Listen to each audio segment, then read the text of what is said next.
चाहिए। 5 खूबियां हो तो मुसलमान है। बोलो कौन सी खूबियां? पहला फरमाया ला यज़्लिमु, वो मुसलमान भाई पे जुल्म नहीं करता।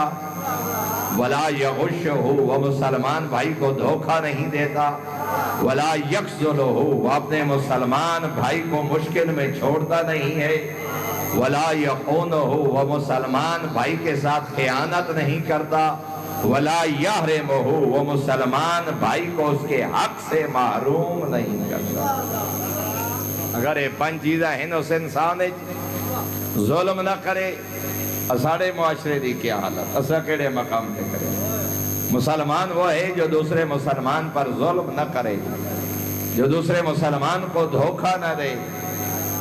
खरीदो फिरोख्त, नाप तोल, मामला, सौदाबाजी, रिश्तेदारियां, लेन देन, असा किस मकाम पे खड़े हैं? जो किसी को धो